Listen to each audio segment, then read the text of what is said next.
अस्सलाम वालेकुम।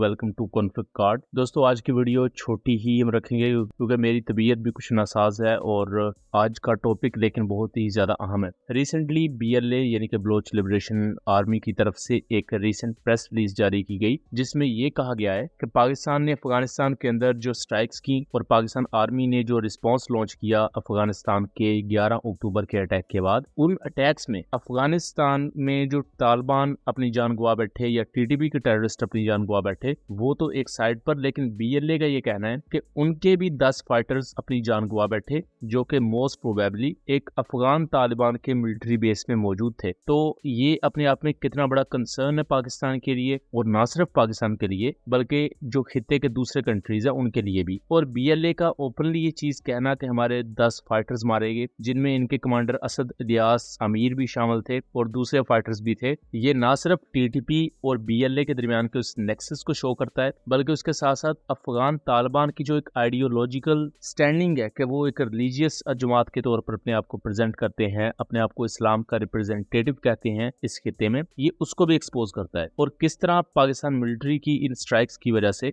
मुख्तलिफ बेसिस डिस्ट्रॉय हुई हैं और कितना ज्यादा अफगानिस्तान को नुकसान हुआ है वो भी अब खुद ये मिलिटेंट ऑर्गेनाइजेशन ही एक्सेप्ट कर रही हैं। अब इसका बेसिक वन लाइनर तो आप सुन चुके होंगे, लेकिन अब ये देखें BLA एक एथनिक ग्रुप है या फार राइट एथनिक ग्रुप है जो कहते हैं कि वो बलोच नेशनैलिटी के लिए लड़ते हैं। वो अलग बात है कि बलोचिस्तान में पंजाबी, सिंधी, कश्मीरियों को शहीद करने में उनका बहुत बड़ा किरदार है, लेकिन अफगान तालिबान जिनकी आइडियोलॉजी मजहबी है, वो रिलीजियस बातें करते हैं, अपने आप को इस्लाम का रिप्रेजेंटेटिव कहते हैं, वो अलग बात है कि उनसे सारे ही हमसाये उनके तंग है, चाहे वो ताजिकिस्तान हो, पाकिस्तान हो या ईरान हो। और रिसेंट मॉस्को डायलॉग में भी पाकिस्तान, ईरान, रशिया और चाइना ने अफगान तालिबान से ये रिक्वेस्ट की और अर्ज किया कि आपकी सरजमीन दूसरे मुल्कों के खिलाफ इस्तेमाल हो रही है और वहाँ मुख्तलिफ टेररिस्ट ऑर्गेनाइजेशंस हैं, तो आप उनको लगाम डालें। और ये ऑफिशियल रिपोर्ट में आपको यहाँ दिखा रहा हूँ। अब आप इस चीज को समझिए कि अफगान तालिबान रिलीजियस ग्रुप है और जो अफगान तालिबान की आइडियोलॉजी है वो नेशनलिज्म को हराम करार देते हैं या गलत करार देते हैं, लेकिन वो उस BLA को सपोर्ट कर रहे हैं जिसकी पूरी आइडियोलॉजी ही नेशनलिज्म पर बेस्ड है। तो ये कितनी बड़ी मुनाफकत है अपने आप में और कितना बड़ा आप कह सकते हैं कि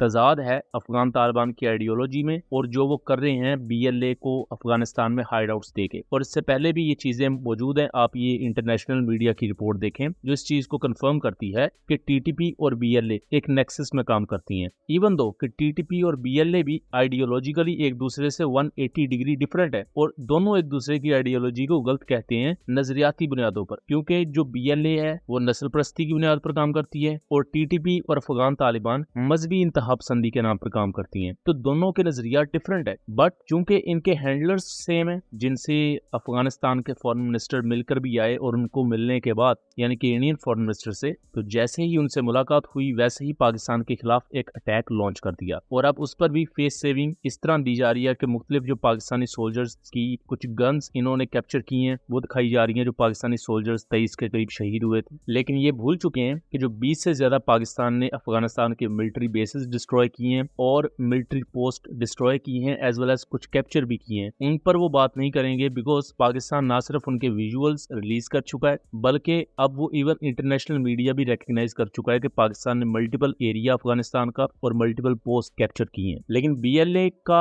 इस पूरी कार्रवाई में BLA को जिस तरह नुकसान पहुंचा है वो पाकिस्तान आर्मी की उस कमिटमेंट को तो शो कर ही रहा है, लेकिन एक सिक्योरिटी थ्रेट भी है कि किस तरह TTP BLA अफगानिस्तान में मौजूद है और एक हॉस्टाइल सिचुएशन क्रिएट कर रही है पाकिस्तान के लिए। और पाकिस्तान में अभी भी कुछ ऐसे लोग मौजूद हैं जो अपने कुछ जाती मुफादात के लिए इनको किसी न किसी सूरत में सपोर्ट कर रहे होते हैं। यहाँ एक बहुत ही ज्यादा रबिश आर्गुमेंट दिया जाता है कि पाकिस्तान की सिर्फ अफगानिस्तान से लड़ाई है, लेकिन अफगानिस्तान, ताजिकिस्तान और ईरान इनकी तो कोई लड़ाई नहीं है। तो ये सबसे ज्यादा बेवकूफाना आर्गुमेंट है जिसमें कोई सच्चाई है ही नहीं। हमने इस पर डिटेल्ड रिसर्च की है और बहुत जल्द इस पर वीडियो पब्लिश करेंगे जैसे ही मेरी तबीयत ठीक होती है, जिसमें हम आपको बताएंगे कि तालिबान के पावर में आने के बाद ताजिकिस्तान और ईरान इतने बड़े पैमाने पर क्लैशेस हो चुके हैं और अभी भी मुख्तलिफ मामलात में ईरान, अफगानिस्तान और ताजिकिस्तान और अफगान तालिबान के दरमियान वो सर्द महरी मौजूद है। और अभी भी ये नेबरिंग कंट्रीज अफगान तालिबान से यही कह रहे हैं कि मुख्तलिफ टेररिस्ट ऑर्गेनाइजेशंस और मिलिटेंट ऑर्गेनाइजेशंस जिनके हाइड आउट्स है अफगानिस्तान में, उनके खिलाफ आप कार्रवाई करें।